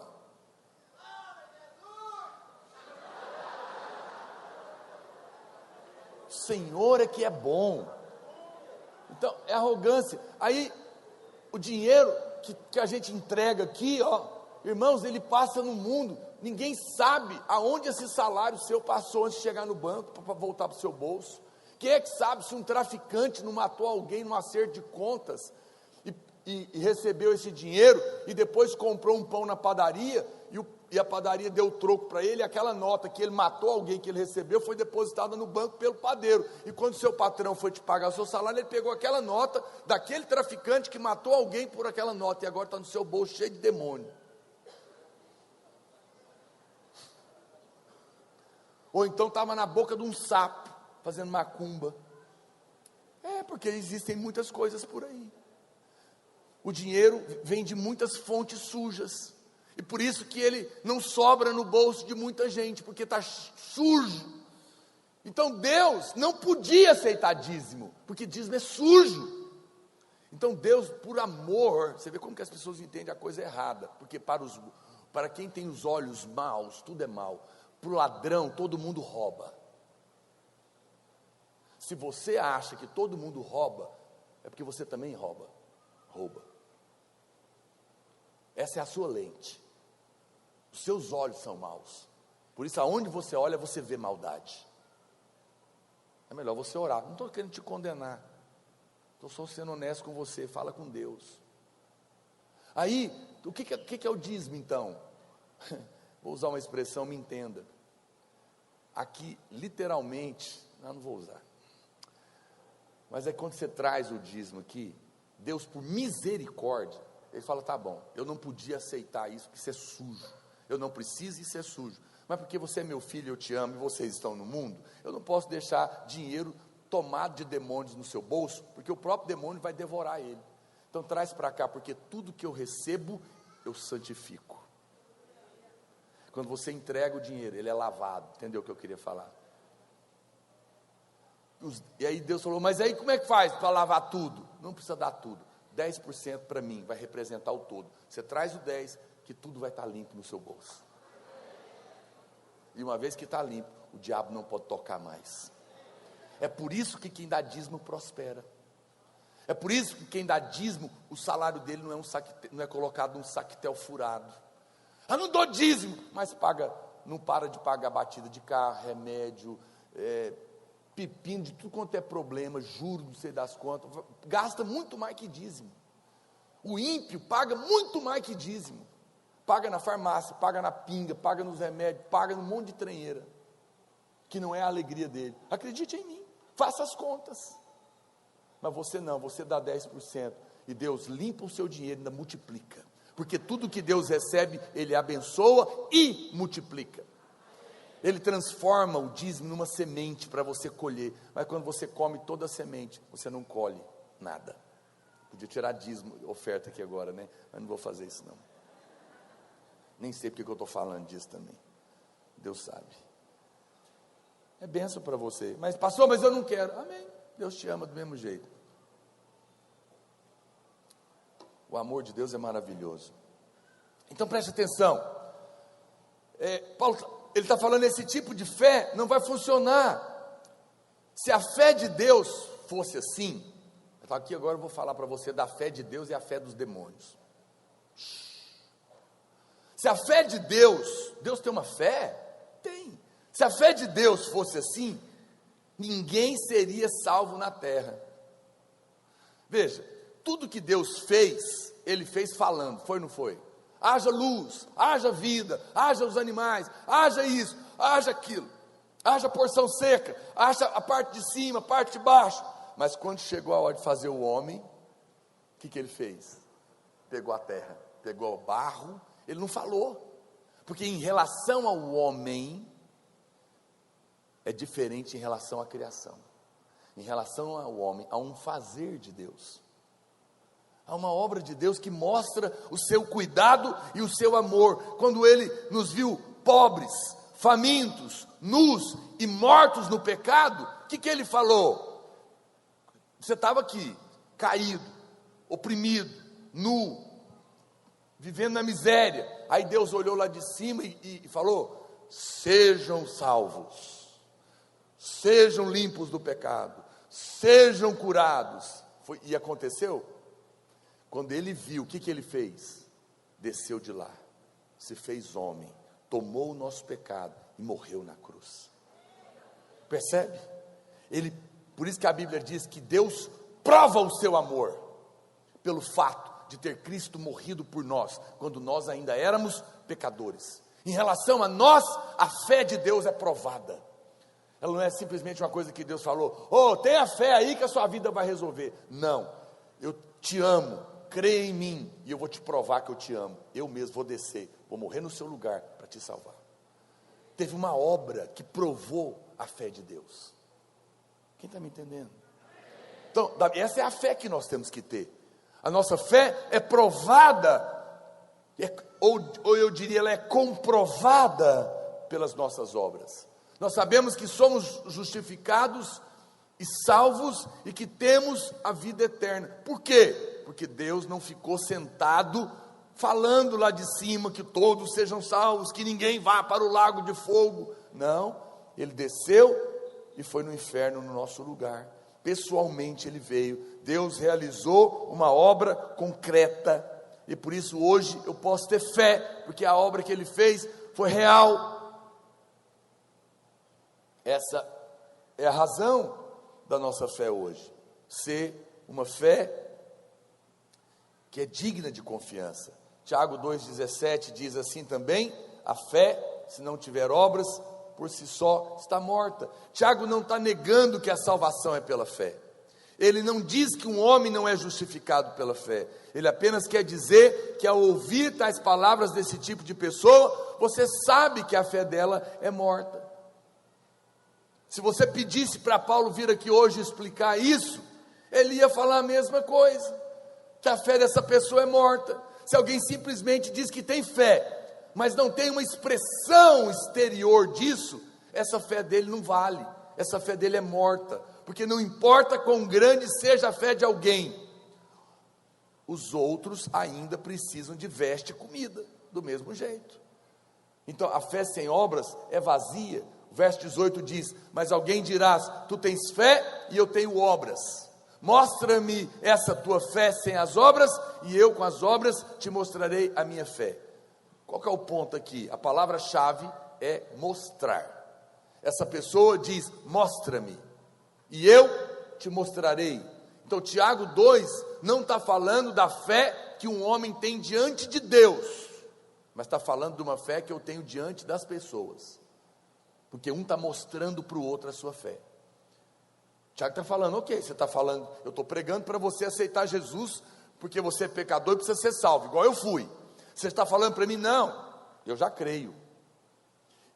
Mas Tiago está falando: ok, eu posso mostrar para você a minha fé, me mostra a sua, num ato de fé. Me mostra a sua num ato de fé. Para os homens precisa ser mostrado. É um problema quando ninguém pode ver se você de fato tem fé.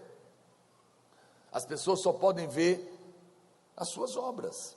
Então Tiago diz que pelas obras que nós mostramos a fé diante dos homens. É nesse momento, as nossas obras. Alguém pergunta: mas será que as nossas obras também exigem fé? Claro, como eu falei, se o irmão está necessitado, você vai ter que ter fé às vezes para ajudar ele, porque o que você tem dava só para você, mas ao repartir com ele, vai faltar, então você vai ter que ter fé.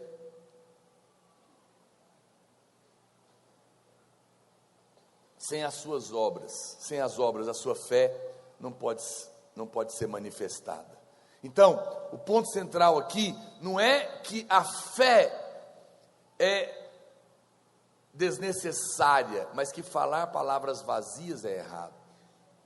Não adianta também ter só obra, mas ele está dizendo: não adianta você falar da fé, mas ela não aparece hora nenhuma. Olha o que diz Tiago 2,19: crês tu que Deus é um só? Faz muito bem, até os demônios creem e tremem. Eu sei que essa é uma palavra dura, mas é a Bíblia. Está falando: você crê que Deus é o único? Faz muito bem, porque os demônios acreditam também. Não é só você não, mas teme.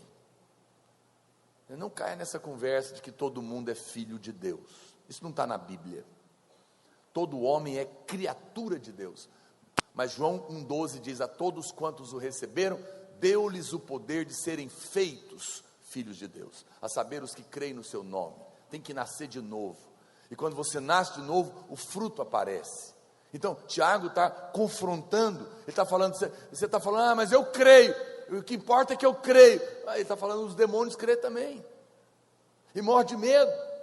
Então, a questão hoje não é se você creu ou não, mas o tipo de fé que você possui. Até mesmo esses demônios acreditam, mas não tem paz, eles tremem. A pastora Luiz, essa semana, teve um sonho. Ele contou aqui, contou na conferência. Ele não costuma sonhar, né? Conheço pastores há muitos anos. Ele teve um sonho, ele disse: olha, eu não vou dizer que foi um sonho profético, que Deus me falou, mas eu também não tenho dificuldade de crer que foi um sinal de Deus, porque não é o normal. Mas enfim, nesse sonho, ele diz que era um sonho sobre a volta de Jesus. E ele diz que ele olhava e um barulho enorme, muito alto. E alguém falou: é a trombeta dos anjos tocando. E de repente ele diz que o céu ficou totalmente iluminado. E aí alguém falou: é o Senhor, Ele está voltando. Uau! Mas qual que foi o curioso? E ele falou que no sonho ele ficou assim, maravilhado, né, com aquilo. Mas tinham pessoas do lado dele que estavam tremendo de medo. E ele disse que no sonho ele olhava e falava: mas por que eles estão com medo? Eu estou maravilhado porque eu estou esperando ele. Veja, por que os demônios creem em Deus e tremem? Porque quando Jesus vier, o que você acha que os demônios vão sentir? Medo. Medo. Eles não vão duvidar não, porque sabem que existe, caiu de lá. Só que a hora que eles veem Jesus voltando, eles sabem: chegou a minha hora, estou lascado. Porque essa é a fé de demônio, é a fé que produz medo em vez de produzir paz. Por que alguém tem medo de Deus, porque vai encontrar o juiz. Mas para nós que somos filhos, quando ele estiver voltando, nós vamos encontrar o Pai. Por isso que você não precisa ter medo da morte, porque morrer, para uns é ir para o tribunal, mas para outros é voltar para casa. E é tão bom voltar para casa. Diga para o seu irmão, você não é daqui, você está aqui de passagem. Ah, pastor, mas não quer morrer não. Ok, eu creio que nós somos uma geração do arrebatamento. Mas se morrer, você não vai encontrar a morte, você vai encontrar os anjos. Crente não morre, crente dorme. Tiago não é contra a fé, ele é contra esse tipo da fé de demônios. Ele está dizendo que nós não somos justificados. Ele não está dizendo que a gente não é justificado pela fé, ele está simplesmente dizendo que esse tipo de fé não justifica. Verso 20, capítulo 2: Queres, pois, ficar certo, ó homem insensato. Olha como ele está falando aqui. Você não fala assim com irmãos. Irmão, você fala meu irmão, meu querido, não é? Paulo fala o tempo todo com os irmãos dessa maneira. A Bíblia, quando vai falar com crente, ela não fala dessa maneira. Tiago está falando com ímpio. Ó homem insensato, de que a fé sem as obras é inoperante. Ele não está chamando isso, ele chama, quando ele vai falar com os irmãos, ele chama de amados, como Paulo fazia, filhinhos, como fazia João. Pelo contrário, ele chama essas pessoas de insensatos. E ao lermos a Bíblia, nós devemos pedir a Deus que nos mostre as circunstâncias em que essa porção foi escrita. Tiago chama esse tipo de pessoa de insensato. Por quê?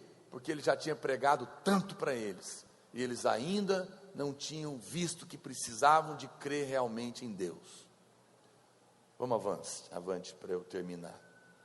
Aí, no verso 21, seguindo aqui a sequência, ele usa o exemplo de Abraão. Ele fala, não foi por obras que Abraão, o nosso pai, foi justificado, quando ofereceu sobre o altar o próprio filho Isaque.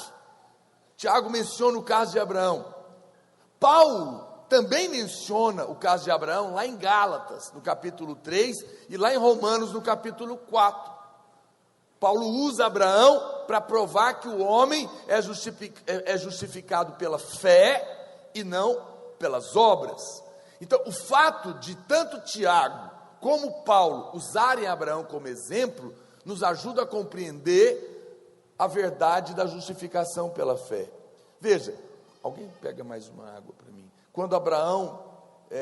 Quando usa Abraão como exemplo, Paulo está falando de Gênesis capítulo 15, mas Tiago usa o mesmo exemplo de Abraão, falando do capítulo 22, em Gênesis 15, o que aconteceu? Lá, Deus prometeu a Abraão, que a sua descendência seria como as estrelas do céu, ok? Você sabe o que é uma promessa? A única maneira de um homem receber uma promessa é pela fé. Promessa é diferente de mérito. Então, se você vira para o seu filho e fala, meu filho, amanhã o papai vai trazer aquele chocolate que você gosta. Aleluia, alguém diz amém. Aquele chocolate suíço. O que você pode fazer a respeito disso? Eu vou fazer alguma coisa, porque, será que, para ver se meu pai não, é só uma promessa, não há nada que você possa fazer a não ser acreditar, sim ou não? Mas e se seu pai fala assim, se você responder essas 30 perguntas aqui do questionário, amanhã eu te trago o chocolate que você gosta. Aí é obra. A obra é simples. Eu cumpro o que meu pai pediu e recebo o que eu mereço. A promessa não tem nada que eu possa fazer. Em Gênesis 15, Deus falou para Abraão, Abraão, eu vou te fazer pai de multidões. Ele não falou nada. Ele não falou assim, Abraão, é o seguinte, faça um jejum, faça uma peregrinação, faça isso, faça aquilo, então eu te darei um filho. Se ele tivesse feito isso, era só Abraão fazer, sim ou não? E ele não precisava ter fé? Não. Mas como Deus não pediu nada, só fez uma promessa, o que Abraão podia fazer? Só crer. Ele estava vendo só estrela, ele não estava vendo filho. Então, Gênesis 15, Paulo está dizendo, Abraão foi justificado pela fé, porque Deus fez para ele uma promessa, e não uma proposta. Como foi uma promessa, a única coisa que ele podia fazer era crer, e ele creu, nessa hora ele foi justificado. Mas no Gênesis capítulo 22, é Tiago que está usando o mesmo exemplo. Só que Gênesis capítulo 22, é quando Deus pede para Abraão matar o seu filho, o único filho. Aí Abraão vai lá, e Tiago então ele vai falar disso. Veja, os dois estão usando o mesmo texto, para falar do filho de Abraão, só que um está falando do capítulo 15, o outro do 22, então isso é interessante, que em Gênesis 15 Deus disse isso para ele, não é? E eu já te expliquei isso aqui. Agora, no 22, após ele ter dado o filho, Deus disse para Abraão, então no verso 2 lá, você pode ler depois, toma teu filho, teu único filho Isaque, a quem amas, e vai-te à terra de Moriá, oferece ele um holocausto, em holocausto, sobre um dos montes que eu te mostrarei. Esse é o acontecimento que Tiago está relembrando e se referindo à justificação de Abraão. Em Gênesis 15, a justificação de Deus foi porque Abraão creu, não tinha nada, mas no 22, a justificação de Deus, para ele, também estava relacionada com o filho. Em Gênesis 15, não tinha o filho, mas ele creu no coração dele, que Deus daria. No capítulo 22, ele já tinha o filho, mas Deus quis que ele oferecesse o filho. Veja, você acha que o ato de Abraão, de oferecer Isaque, foi uma obra, ou foi um ato de fé? Porque se Tiago está falando de ser salvo por boas obras, que boa obra é essa de matar filho?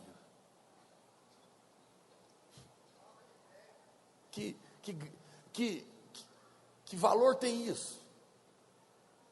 Entenda, a Bíblia não está mandando ninguém matar filho. Deus está usando esse exemplo para nos ensinar. Abraão já tinha crido, agora aquilo não era uma obra. Quando Tiago fala que a obra de Abraão justificou ele estava dizendo que Abraão provou que ele tinha crido. Primeiro ele creu sem ver nada, porque Deus fez a promessa, mas agora ele tinha que crer no Deus que ressuscita os mortos. Porque o que Abraão pensou? Deus me prometeu um filho e que eu seria pai de multidões. Nós éramos estéreis, ele deu, agora ele está pedindo filho. Se ele matar esse filho, então é porque ele vai ressuscitar, porque Deus não é homem para que minta, ele fez a promessa, ele me deu filho, esse menino vai ter que viver de qualquer jeito. Então veja, ele teve que crer que ia ser pai de multidão, mas agora ele tem que crer que se ele matar o filho, Deus vai ressuscitar. Primeiro ele crê no Deus que faz dele pai de multidões, agora ele está crendo no Deus que ressuscita mortos. Paulo está falando de um, Tiago do outro, mas tudo é ato de fé. Só que no segundo, o ato de fé tem uma prova. Quem está me entendendo? É isso que a palavra de Deus está colocando. Então não há contradições aqui.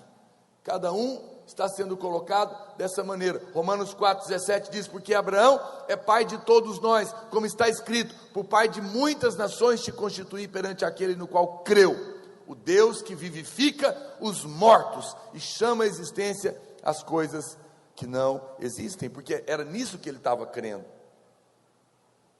Então somente quando existem obras, o homem prova a sua fé genuína. Então Tiago, capítulo 2, verso 21, volta lá para Tiago 2, 21, ele está dizendo, não foi por obras que Abraão, o nosso pai, foi justificado, quando ofereceu sobre o altar o próprio filho Isaque.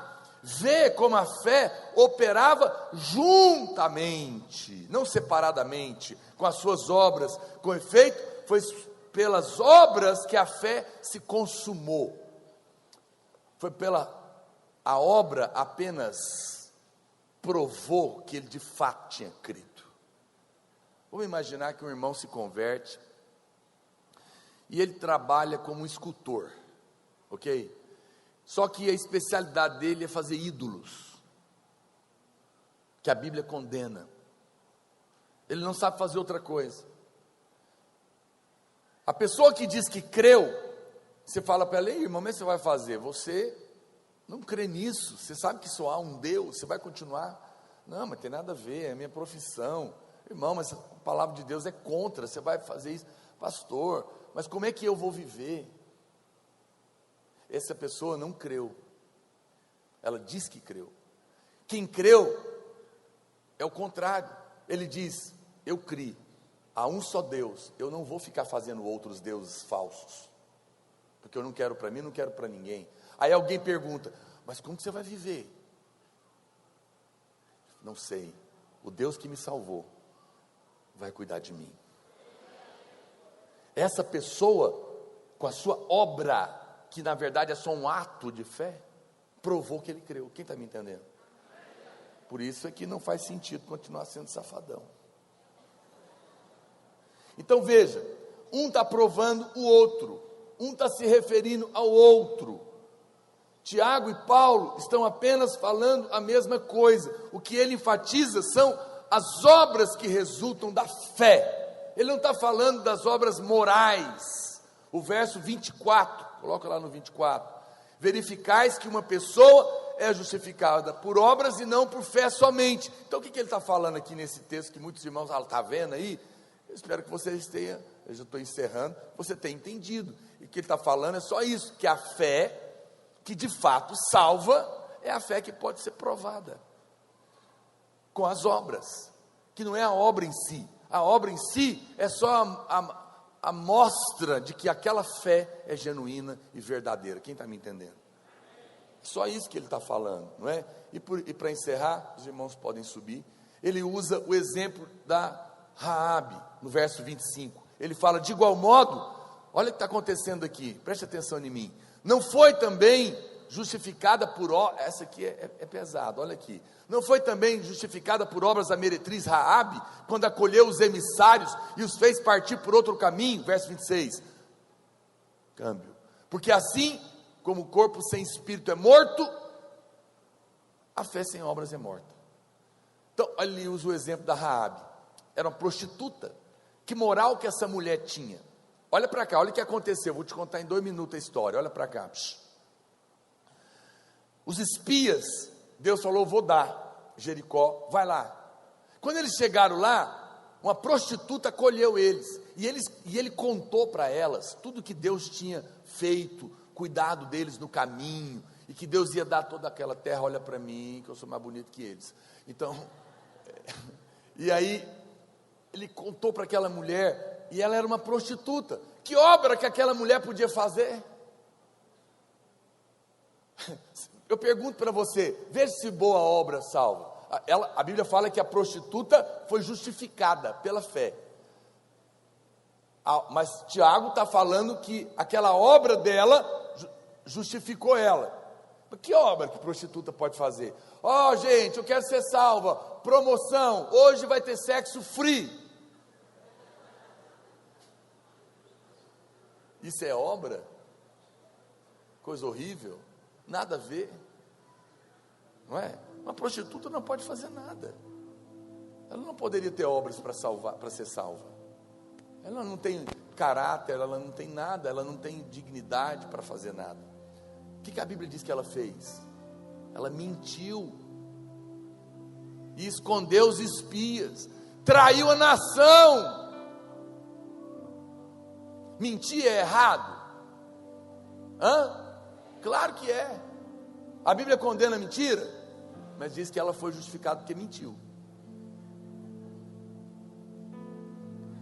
A Bíblia não está mandando ninguém mentir, ela só está mostrando que quando aquela mulher mentiu, ela estava pondo em risco a vida dela, por causa de Deus. Porque se ela é pega escondendo aqueles espias, ela era só uma prostituta. Uma prostituta nesses lugares morre por qualquer coisa. Matariam ela e a família dela toda. Ela correu risco de vida, porque ela creu no que os espias falaram para ela. Deus vai salvar Deus vai nos dar, Deus é bom. E ela falou para eles: eu quero. Ele falou: então participa com a gente. Ao mentir e esconder aqueles homens, ela estava traindo a nação, e ela estava correndo risco de vida, por causa da fé que ela teve no que ela ouviu. Tiago deixa muito claro que ele não está falando de boas obras, porque essa mulher não podia fazer boas obras, e o que ela fez não era boa obra, o que ela fez foi mentir. Mas é que nesse caso, a mentira dela era superior ao pecado da mentira, porque ela estava ficando do lado de Deus. Veja, preste atenção, vou tentar te explicar. A mulher deve submeter ao marido, sim ou não? Mas e se o marido proibir ela de servir a Deus? Deve submeter? Não. Percebe que há coisas superiores a outras? Você não deve mentir, mas o que aquela mulher fez do jeito dela foi superior à mentira dela, porque ela colocou em risco a vida dela, porque era da fé dela. Ela creu. Então, Tiago termina falando isso. Assim como o corpo sem o espírito é morto, uma fé que não pode ser provada por nada não é fé verdadeira. Por um lado, gostaria que você entendesse, meu objetivo era tirar a dúvida, mas por outro lado, eu quero te dizer hoje, qual é o tipo de fé que você tem? Eu creio que você tem a fé do tipo de Deus, não a fé do tipo dos demônios. Você não precisa ter medo, mas talvez você está me ouvindo hoje, e Deus está também colocando uma prova para você responder a sua fé. Talvez o mundo espiritual está esperando a sua resposta. Eu conheço uma pessoa, ele frequenta a igreja há muitos anos, já fez até cursão, mas não batiza, porque vai ofender a família, vai ofender a esposa, os filhos. Ele tem mais temor de Deus ou dos homens? Será que a fé é genuína? Não é. Você tem que fazer escolhas em relação à sua fé. A fé não quer arranjar problemas, mas não tem jeito. Quando você tem fé, em alguma instância ela será testada. E o mundo espiritual vai ver. Zé, eu volto nisso. Alguém me pergunta: pois é, pastor, se eu não preciso, se não é o batismo nas águas que me salva, por que eu tenho que batizar? Primeiro, para provar, para que as pessoas saibam que você de fato creu, que você não se envergonha do evangelho, que você sabe que aquilo vai te custar, sua família vai se levantar, pessoas vão se levantar, mas você está dizendo: eu criei mesmo. Pode falar o que quiser, não nego. Mas segundo, é que o mundo espiritual vai ver também. Eu conheço pessoas que depois que entenderam e se batizaram, todas aquelas amarras de demônios, ela já estava salva, mas ela não tinha entendido. Quando ela entendeu e desceu as águas, Faraó, que é Satanás, teve que soltar a vida dela, porque ela demonstrou a fé. Não é que há uma troca, é apenas uma verdade. Veja, quando eu coloco fogo sobre uma joia e ela derrete porque era falso, a culpa é do fogo? Não. Mas quando eu coloco fogo no ouro, o ouro não desaparece, ele apenas derrete, continua sendo ouro. O problema não está no fogo, está na realidade. Então a prova não é para te fazer sofrer, é só para provar quem de fato você é.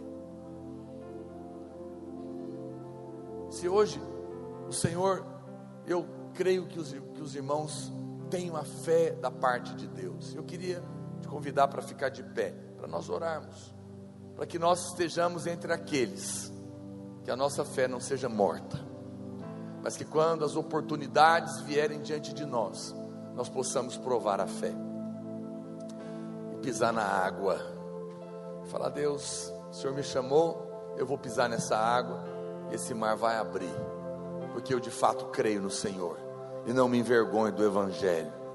Passa a mão no ombro do seu irmão. Pai, eu oro nessa hora, no nome de Jesus, pela vida dos meus irmãos. Eu oro pela fé deles, para que não seja uma fé de demônios, mas que seja uma fé de Deus. A fé que crê sem medo. A fé que pode ser testada, que pode ser provada, que pode ser vista por aqueles que ainda não te conhecem. Que as pessoas possam olhar para nós e ver a nossa fé, não apenas saber que nós temos fé, mas possam ver a nossa fé. Nós não fazemos boas obras para sermos salvos, mas nós fazemos as boas obras porque nós somos salvos, e esse é o nosso fruto, que mostra que nós não tememos seguir o nosso Deus. Olha para cá, quero fazer uma última oração. Feche os seus olhos. Se você entrou aqui nessa noite, talvez até convidado por alguém, e você humildemente reconhece que você era desses que dizia: não, eu tenho fé, mas hoje Deus falou com você e você fala: não é, eu reconheço que eu falava isso, mas eu nunca quis provar minha fé. Eu preciso ter uma fé verdadeira. Eu não consigo, eu tenho medo, mas eu quero Jesus de verdade no meu coração. Eu quero orar por você. Eu quero que você repita uma oração comigo, do seu coração, e Deus vai salvar você e vai te dar coragem e força para que a sua fé seja demonstrada. Erga sua mão onde você está, não tenha vergonha. Diga: Senhor Jesus, eu reconheço que eu sou um pecador, eu preciso de um Salvador. Eu quero ter a fé verdadeira, porque eu creio que o Senhor veio neste mundo e como um homem morreu para me salvar, para perdoar os meus pecados, e ressuscitou e vai voltar. E nessa noite eu entrego a minha vida nas suas mãos, aceito o seu perdão, te recebo como o meu Senhor e o meu Salvador, e creio na tua salvação no meu coração, em nome de Jesus, amém. Deus te abençoe, tenha uma semana maravilhosa, abençoada. Dê um abraço, pelo menos 3 ou 4 irmãos. Fala para o seu irmão: meu irmão, vá nessa fé, o Senhor é contigo e você é amado. Deus te abençoe em nome de Jesus. Seja muito mais edificado com as milhares de palavras que temos disponíveis para você. Entre em contato conosco e peça a sua. Entregamos também em sua casa ou trabalho. 3941-8852 e 9621-4531, ou no nosso e-mail ministériodapalavravideira@gmail.com.